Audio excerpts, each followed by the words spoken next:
Assalamualaikum warahmatullahi wabarakatuh. Perkenalkan, nama saya Dendanur Rimas Alisha dari kelas 11 IPS 2. Dan hari ini saya akan mempresentasikan tentang hak asasi pribadi. Nah, sebelum saya menjelaskan tentang hak asasi pribadi, pertama-tama apa sih hak asasi manusia itu? Pengertian HAM adalah hak-hak dasar manusia yang dimiliki sejak berada di dalam kandungan dan setelah lahir ke dunia, yang berlaku secara universal dan diakui oleh semua orang. Berarti semua orang tuh punya hak ini. Terus kata hak dalam hal ini berarti sebagai kepunyaan atau kekuasaan atas sesuatu, sedangkan asasi adalah sesuatu hal yang utama dan mendasar. Jadi secara singkat itu hak asasi manusia memiliki arti sebagai suatu hal yang mendasar dan utama yang dimiliki oleh manusia. Nah, setelah itu apa sih pengertian hak asasi pribadi? Hak asasi pribadi itu merupakan hak yang meliputi kebebasan menyatakan pendapat, kebebasan memeluk agama, terus bergerak, terus kebebasan untuk aktif di organisasi. Jadi itu bener-bener udah melekat banget kan di kita ya. Itu tuh hak asasi pribadi segalanya tentang kebebasan kita untuk memilih pilihan, memilih jalan yang kita mau. Contohnya itu hak kebebasan dalam berpendapat, hak kebebasan dalam menjalankan kepercayaan dan memeluk agama, hak kebebasan dalam berpergian, berkunjung, dan berpindah-pindah tempat, hak kebebasan untuk berorganisasi juga, hak untuk hidup, berperilaku, tumbuh, berkembang, dan hak untuk tidak dipaksa dan disiksa.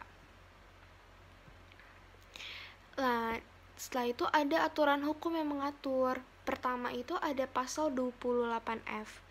Isi pasal 28F itu merupakan setiap orang berhak untuk berkomunikasi dan memperoleh informasi untuk mengembangkan pribadi dan lingkungan sosialnya, serta berhak untuk mencari, memperoleh, memiliki, menyimpan, mengolah, dan menyampaikan informasi dengan menggunakan segala jenis saluran yang tersedia.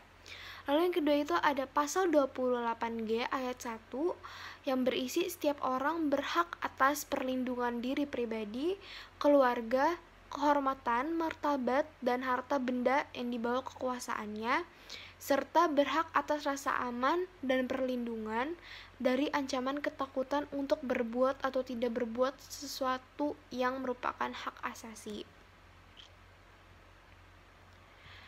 Nah, selain itu hak-hak yang dijamin itu merupakan ya tentunya karena ini hak pribadi, berarti hak kebebasan untuk bergerak, berpergian, berpindah-pindah tempat, terus hak-hak kebebasan untuk mengeluarkan atau menyatakan pendapat, terus hak kebebasan untuk memilih dan aktif di organisasi atau perkumpulan, dan juga hak kebebasan untuk memilih, memeluk, dan menjalankan agama dan kepercayaan yang diyakini masing-masing.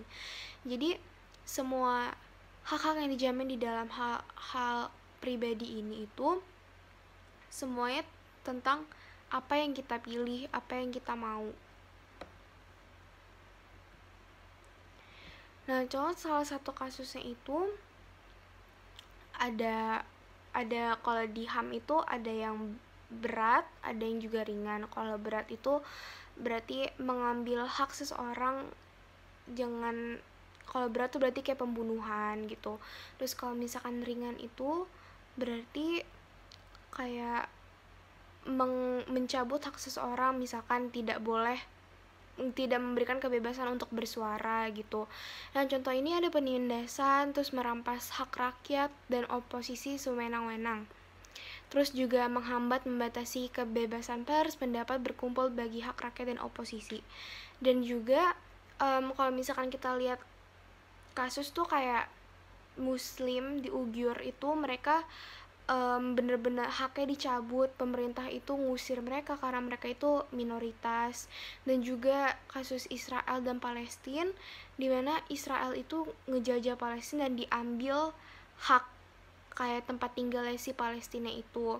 Dan juga lebih parah lagi, Israel itu melakukan penyerangan secara militer ke Palestina yang gak bisa apa-apa. Jadi haknya itu tuh bener-bener ada penyiksaan dan juga penindasan secara kasar. Lalu yang terakhir itu upaya. Kalau upaya untuk mengatasi pelanggarannya itu, menurut saya perlu adanya hukum atau pasal yang lebih kuat untuk menegaskan hak asasi tersebut. Karena hak asasi tersebut. Terus juga adanya kesadaran oleh semua pihak agar hak tersebut dapat berjalan atau terlaksana dengan baik. Jadi harus ada kesadaran juga dari masyarakat kalau hak asasi pribadi itu juga penting gitu. Terus adanya kerjasama oleh semua kalangan masyarakat untuk mendukung hak tersebut agar terlaksana dengan baik. Nah ini perlu ada kerjasama dari semua masyarakat untuk ngerti dan untuk menghormati juga hak yang dimiliki orang lain dan tidak seenaknya untuk mencabut hak orang lain. Jadi sekian presentasi saya. Mohon maaf jika ada salah kata. Wassalamualaikum warahmatullahi wabarakatuh.